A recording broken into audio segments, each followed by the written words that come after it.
My parents didn't even bother showing up to my grandmother's funeral.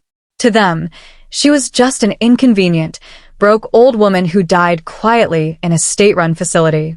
All she left behind was a tarnished silver bracelet with a strange set of numbers engraved on the back, a piece of cheap trinket my parents threw in the trash before I retrieved it. 3 months later, I wore that bracelet to a formal charity gala catered by my company.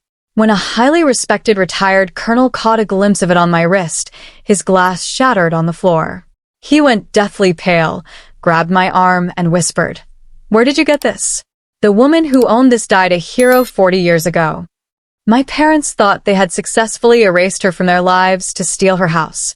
They had no idea that her real identity was about to destroy theirs. My name is Clara Vance. I'm 27 years old, and until recently, I believed the quietest people were the ones who had nothing to say. I grew up in a house built entirely on appearances. My parents were obsessed with status, spending every spare dollar on country club memberships, designer clothes, and curated dinner parties designed to make our family look flawless. But behind that polished veneer sat a cold, ugly reality, one that became unbearable when it came to my grandmother, Evelyn. Evelyn was my mother's mother, but to my parents, she was an inconvenient secret. She lived in a cramped, budget care facility on the edge of town, working as a quiet seamstress for as long as her hands would allow. When her health finally declined, my parents didn't rush to her side. They refused to cover decent medical care, claiming she was just an ungrateful seamstress who had brought nothing of value to our family's name. When Evelyn passed away quietly on a rain-slicked Tuesday morning, my parents didn't even bother to attend her service. They made excuses about pressing social engagements and business meetings. That left me sitting alone in a cold, empty chapel, holding a single program, watching the rain beat against the stained glass windows. Afterward, the facility administrator handed me a battered, faded wooden box, the sum total of Evelyn's physical footprint on this earth. Inside were a few handwritten recipes, some spools of thread, and a tarnished, silver chain-link bracelet. It didn't look like much, just heavy metal discolored by time, but stamped directly into the clasp was a strange, intricate military insignia. I snapped it around my wrist right then, promising myself that even if the rest of our family forgot her, I never would. 2 days after the service, I went to my parents' house to confront them. I found them sitting on the patio, casually sipping espresso, as if nothing had happened. When I asked how they could completely abandon my grandmother in her final moments, my father didn't even look up from his tablet. He simply waved his hand, dismissing her memory like an unwanted bill. He told me that Evelyn had always been set in her ways, choosing a simple life that didn't align with our family's standing, and that spending thousands on lavish end-of-life care would have been a waste of resources. My mother chimed in, adjusting her pearl necklace, suggesting that it was simply better for everyone to avoid making a public scene at a funeral for someone who lived so far outside our social circle. Then, my father's eyes landed on my wrist. His expression tightened into a scowl as he pointed at the dull silver chain. He warned me to take off that cheap junk immediately, claiming that wearing trash around their wealthy friends and business associates would reflect poorly on the family name. He even offered to buy me a designer piece just to get rid of it. I looked at both of them, feeling a cold, sickening distance open up between us. I refused. I pulled my sleeve down, shielding the heavy metal clasp, and walked out without saying another word. From that day on, I made a quiet vow to wear Evelyn's bracelet everywhere I went, a silent act of loyalty to the woman who raised me, completely unaware of the dangerous secret that simple piece of silver was about to unlock. To make ends meet and pay off the last of my student loans, I worked shifts for a high-end event catering company. 3 weeks after leaving my parents' house, I found myself working a black-tie military honors gala hosted in the main ballroom of a grand downtown Chicago hotel. The room was breathtaking, filled with crystal chandeliers, polished brass, and distinguished guests wearing formal dress uniforms adorned with rows of colorful medals.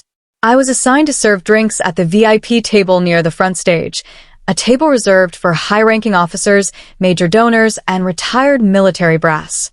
I kept my head down, focusing on carrying the heavy silver trays and maintaining flawless service, all while the heavy silver bracelet bumped quietly against my wrist with every movement. As I leaned in to pour sparkling water for an elderly gentleman at the head of the table, my cuff slid back slightly, exposing the tarnished clasp to the ambient light. Suddenly, a loud clatter shattered the quiet chatter of the table. A glass of wine had tipped over, spilling across the white linen. The man sitting beside it was retired Colonel Vance Sterling, a decorated veteran whose commanding presence dominated the room. But right now, he wasn't looking at the spilled wine or the startled guests. His eyes were wide, fixed entirely on my wrist. All the color had drained completely from his face, leaving him pale and shaken. Before I could apologize for the mess, his hand shot out, grasping my arm with a firm, trembling grip. The room seemed to fall away as he looked me dead in the eye, his voice barely a choked whisper. "Where did you get that?" "The woman who wore this emblem died saving an entire regiment 60 years ago." Colonel Sterling gently pulled me away from the noise of the main ballroom, leading me into a quiet, mahogany-paneled side office. His hands were still trembling as he asked me to sit down. I explained that the bracelet belonged to my late grandmother, Evelyn Vance, a quiet seamstress who had just passed away in a budget care home. The colonel stared at me in absolute disbelief, slowly shaking his head. He pulled out his phone, made a quick call to an archivist, and had them bring up a classified historical record. "Your grandmother wasn't just a seamstress, Clara," Colonel Sterling said softly, leaning across the desk. He explained that during World War II, Evelyn had served as a covert field nurse and intelligence operative behind enemy lines. The unique insignia stamped on the bracelet's clasp wasn't decorative junk. It was the custom-issued seal of a top-secret medical extraction unit. 60 years ago, during a brutal ambush, Evelyn had risked her own life to drag dozens of critically wounded soldiers out of a burning field hospital, treating them under heavy fire until reinforcements arrived. One of those young soldiers she pulled to safety was Colonel Sterling's own father. She was a decorated war hero who was awarded the highest covert honors, Sterling explained, his eyes misty. This emblem was only given to 6 people in history. It carries massive historical significance, along with high-level veteran pension honors and accrued survivor benefits that were meant to ensure she lived her final years in complete luxury. He looked at me with deep concern, asking why a woman entitled to hundreds of thousands of dollars in military veteran funds had been left to die alone in a low-income hospice. The blood ran cold in my veins as I realized the answer. Determined to find the truth, Colonel Sterling used his high-level military clearance to pull Evelyn's official government records and financial trails. What we uncovered over the next 48 hours shattered whatever tiny piece of respect I had left for my parents. Evelyn hadn't been forgotten by the system at all. Because of her classified bravery, the Department of Veterans Affairs had been issuing a substantial monthly survivor pension, back pay honorariums, and specialized healthcare stipends in her name for over 15 years. The total payout amounted to nearly $700,000. As Colonel Sterling laid out the official bank transfers on his desk, the horrific paper trail became painfully clear. Years ago, when Evelyn's eyesight began to fade, my father had quietly obtained power of attorney under the guise of helping her manage her simple affairs. My parents hadn't just neglected my grandmother, they had actively stolen from her. Every single month, my father intercepted her military pension checks, rerouting the funds into a private offshore account to finance their lavish lifestyle, their country club dues, and the luxury cars parked in their driveway. Meanwhile, they told Evelyn that the government had denied her benefits, forcing her into that bare-bones budget facility while claiming she was a financial burden. They deliberately starved the woman who saved dozens of lives, letting her die in poverty while they built their fake high society reputation on her stolen blood money. Colonel Sterling looked up from the official bank statements, his jaw tight with righteous anger. "This isn't just financial abuse, Clara. This is federal wire fraud and grand larceny against a decorated war veteran. If you're ready, my legal team will help you burn their polished world to the ground." 2 nights later, armed with certified federal documents and flanked by Colonel Sterling and 2 military legal officers, I arrived at my parents' house. They were hosting one of their grand dinner parties, showing off their home to 10 of the city's most influential socialites. I didn't knock. I walked straight into the sparkling dining room, stopping right at the head of the table. My mother gasped, looking mortified, while my father stood up, his face flushing red with rage. He demanded to know what I was doing interrupting his dinner with uninvited guests. "I'm here to return something to you," I said calmly, my voice ringing across the silent room. I stepped forward and tossed a heavy manila folder onto the center of the table, knocking over a crystal wine glass. Inside were decades of bank statements, power of attorney records, and federal fraud indictments, clearly bearing my father's signature alongside Evelyn's stolen military pension records. Colonel Sterling stepped into the chandelier light, his formal dress uniform covered in medals commanding instant authority.